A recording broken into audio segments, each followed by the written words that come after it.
আসসালামু আলাইকুম। বাংলাদেশ বেতার, গোপালগঞ্জ। খবর পড়ছি শাহনাজ রেজা অ্যানি। মাদারীপুরে গ্রাম আদালত কার্যক্রমের জনসচেতনতা বৃদ্ধিতে স্থানীয় অংশীজনদের নিয়ে মতবিনিময় সভা গতকাল জেলা প্রশাসক সম্মেলন কক্ষে অনুষ্ঠিত হয়েছে। সভায় গ্রাম আদালতের সাফল্য, কার্যকারিতা ও স্বল্প খরচে দ্রুত বিচার পাবার বিষয় তুলে ধরা হয়।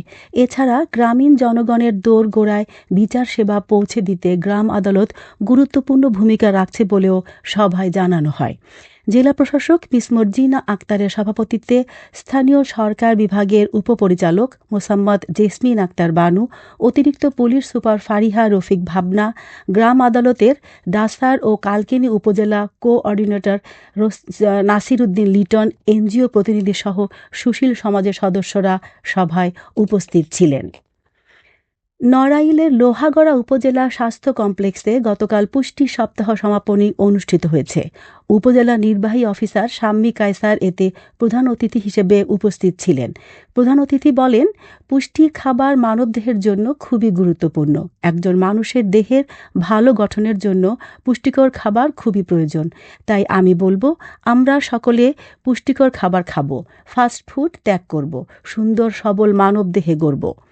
উপজেলা পরিবার ও পরিকল্পনা কর্মকর্তা ডাক্তার আবুল হাসনাতের সভাপতিত্বে ডাক্তার মোহাম্মদ শরীফুল ইসলাম, মহিলা বিষয়ক কর্মকর্তা শিরিন আক্তার, সরকারি পাইলট উচ্চ বিদ্যালয়ের প্রধান শিক্ষক এস.এম. হায়াতুজ্জামান, লোহাগড়া যুবদলের আহ্বায়ক খান মাহমুদ সহ অনেকে এ সময় উপস্থিত ছিলেন।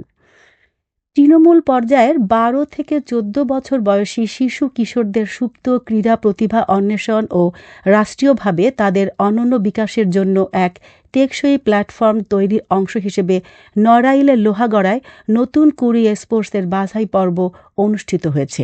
গতকাল লোহাগড়া সরকারি আদর্শ কলেজ মাঠে উপজেলা নির্বাহী অফিসার শাম্মী কায়সার এই বাছাই পর্বের উদ্বোধন করেন।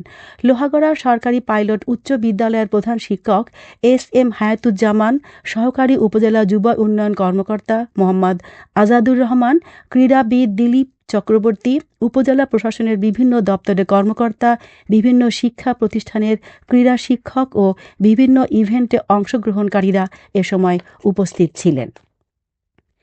ফরিদপুরের নগরকান্দার বন গ্রাম বাজার এলাকায় গতকাল অভিযান চালিয়ে অবৈধভাবে কেক তৈরির কারখানায় 1 লাখ টাকা জরিমানা করা হয়। উপজেলা সহকারী কমিশনার ভূমি আফরোজা হক তানিয়া এই অভিযান পরিচালনা করেন। অভিযানে কারখানাটিতে লাইসেন্স ছাড়াই উৎপাদন, মেয়াদোত্তীর্ণ ও ভেজাল উপকরণ ব্যবহার এবং অস্বাস্থ্যকর পরিবেশে খাদ্য প্রস্তুতের প্রমাণ পাওয়া যায়।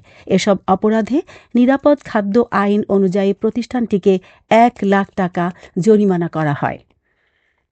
এদিকে নড়াইলের কালিয়ায় কুলসুর এলাকার অস্বাস্থ্যকর পরিবেশে ক্ষতিকর রাসায়নিক ব্যবহার করে অবৈধভাবে শিশু খাদ্য তৈরি করার দায়ে কারখানার মালিক শামীম মোল্লাকে 3 মাসের বিনাশ্রম কারাদণ্ড প্রদান করেন এবং 20,000 টাকা জরিমানা করা হয়। গোপন সংবাদের ভিত্তিতে উপজেলার সহকারী কমিশনার ভূমি শ্রাবণী বিশ্বাস অভিযান চালিয়ে এ জরিমানা এবং 20,000 টাকা কারাদণ্ড দেওয়াসহ বিপুল পরিমাণ ভেজাল শিশু খাদ্য ও তৈরির সরঞ্জাম ঘটনাস্থলেই ধ্বংস করা হয়। নড়াইলের কালিয়া উপজেলার ছোট কালিয়া মোড়ে শামসুন্নাহার কেজি স্কুলে গতকাল সকালে পরীক্ষা চলাকালে একটি নারিকেল গাছ ভেঙে পড়লে বেশ কয়েকজন শিক্ষার্থী আহত হয়। স্কুল কর্তৃপক্ষ জানায়, স্কুলের শিক্ষার্থীদের পরীক্ষা চলাকালীন সময় হঠাৎ বিকট শব্দে স্কুলের ঘরের ওপর একটি নারিকেল গাছ উপড়ে পড়ে। এতে শিক্ষার্থীরা আতঙ্কিত হয়ে পড়ে এবং গাছের আঘাতে বেশ কয়েকজন শিক্ষার্থী জখম হয়।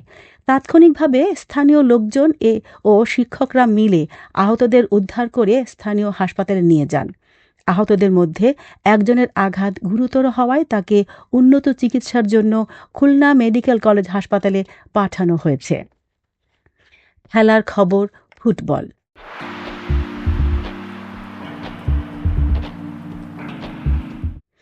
নড়াইল বীর শ্রেষ্ঠ নূর মোহাম্মদ স্টেডিয়ামে প্রাথমিক বিদ্যালয় বালক বালিকা গোল্ড কাপ ফুটবল টুর্নামেন্টের ফাইনাল খেলা গতকাল অনুষ্ঠিত হয়েছে। ফাইনাল খেলায় বালক দল লোহাগড়া উপজেলার রামকান্তপুর সরকারি প্রাথমিক বিদ্যালয় ৩-০ গোলে কালিয়া উপজেলার পশ্চিম পেরোলি সরকারি প্রাথমিক বিদ্যালয়কে পরাজিত করেছে। এদিকে বালিকা দল লোহাগড়া উপজেলার নওখোলা সরকারি প্রাথমিক বিদ্যালয় ৩-০ গোলে কালিয়া উপজেলার কুঞ্জরপুর হেদায়েতপুর সরকারি প্রাথমিক বিদ্যালয়কে পরাজিত করেছে।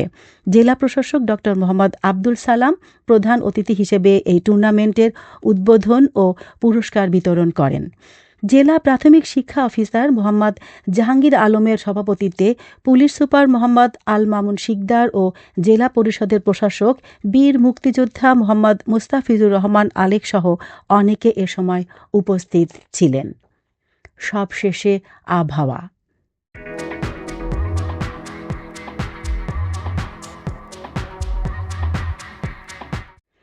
আজ বেলা ১টা পর্যন্ত দেশের অভ্যন্তরীণ নদী বন্দর সমূহের জন্য আবহাওয়ার পূর্বাভাসে বলা হয়েছে ময়মনসিংহ, খুলনা, বরিশাল, পটুয়াখালী, নোয়াখালী, কুমিল্লা, চট্টগ্রাম, কক্সবাজার ও সিলেট অঞ্চলসমূহের ওপর দিয়ে পশ্চিম অথবা উত্তর পশ্চিম দিক থেকে ঘণ্টায় ৪৫ থেকে ৬০ কিলোমিটার বেগে অস্থায়ীভাবে দমকা অথবা ঝোড়ো হাওয়াসহ বৃষ্টি অথবা বজ্রবৃষ্টি হতে পারে। এসব এলাকার নদীবন্দরসমূহকে ১ নম্বর সতর্ক সংকেত দেখাতে বলা হয়েছে। খবর শেষ হলো। আমাদের পরবর্তী খবর প্রচারিত হবে আগামীকাল সকাল ৮টা ৩০ মিনিটে বাংলায়।